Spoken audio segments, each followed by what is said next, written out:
और बाबा साहब के दादाजी जिनका नाम नानाजी राव अंग्रेजों की सेना में हवलदार के पद पर नौकरी कर चुके थे। तो हवलदार, मेजर, सूबेदार सेना की बड़ी ऊंची रैंक होती है।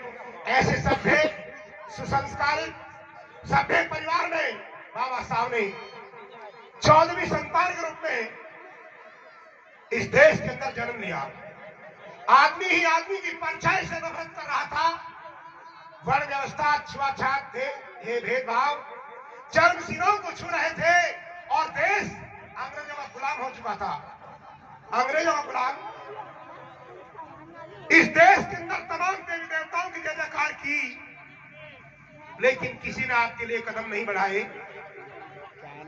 इस देश के अंदर महामानव ज्योतिबा फुले और माताजी सावित्रीबाई फुले, संत गाडगे बाबा, छत्रपति शिवाजी महाराज, कोल्हापुर विरासत के राजा और महाराजा गायकवाड़ सियाजीराव आगे आए।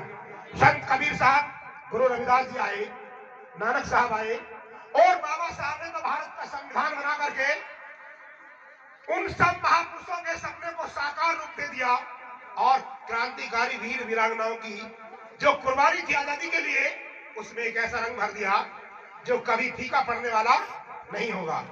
देश का संविधान बना करके उन्होंने 36 नवंबर 1949 को संविधान सभा में पारित कर दिया गया और 26 जनवरी 1950 को देश के अंदर संविधान लागू हो गया।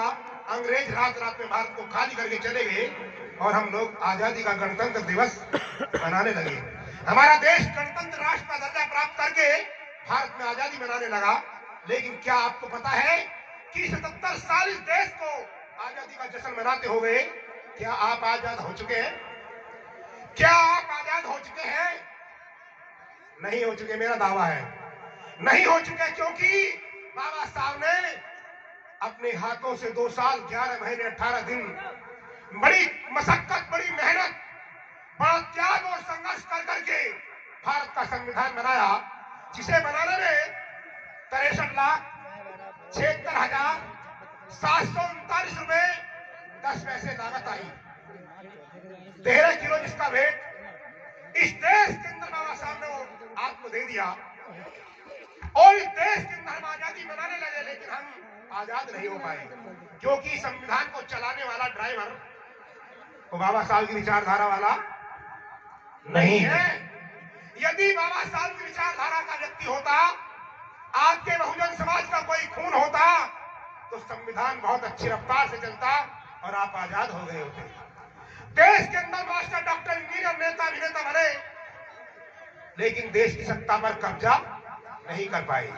ब्राह्मण प्रधानमंत्री बना, राजपूत प्रधानमंत्री बना, पंजाबी प्रधानमंत्री बना, लेकिन जो 40 करोड़ की आबादी वाले आप लोग, एक बार भी 77 साल में आपका नंबर, शूद्रवर्ण का नंबर नहीं आ रहा। क्यों? क्योंकि बाबा साहब ने कहा था शिक्षित बनो, संगठित रहो और संघर्ष करो। शिक्षा भी पाई, संगठन भी बनाए, एक नहीं हजारों लाखों संगठन बनाए, पर एक नहीं हो पाए।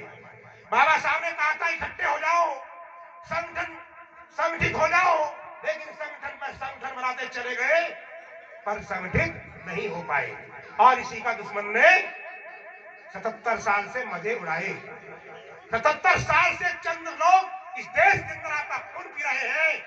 9 साल का बच्चा घड़ा छूता है पानी को पीने के लिए तो जान से हाथ धोना पड़ता है। कोई राजेंद्र मेघवाल बनकर मूछ रखा ले, अच्छे कपड़े पहनकर निकले तो उन्हें वो गवारा नहीं होता है। इसलिए दूल्हा बनकर घोड़ी पर चढ़ता है तो ऐसे ऐसे करंट सा लगता है जैसे घोड़ी उसकी बहन लगती हो। लेकिन इस देश के अंदर कुत्ते बिल्ली की कदर हुई, लेकिन आपने अपने महापुरुषों की कदर जान गए होते, उनके रास्ते पर चल गए होते, तो चंद दुश्मन जहां से आए ना वहां भाग गए होते रातों रात। अभी भी आपकी समझ में नहीं आ रही। एक मंच पर आना होगा प्यारे बहुजन भाई, और रहो घाट और ना घर के जो नहीं समझ में। ये संविधान दिवस मनाने का आपके लिए सबसे बड़ा मौका संकल्प दिवस है कि बाबा साहब ने जो संविधान में हमें मौलिक अधिकार दिए हैं उनको प्राप्त करने के लिए हमें इकट्ठा होना ही होगा। आइए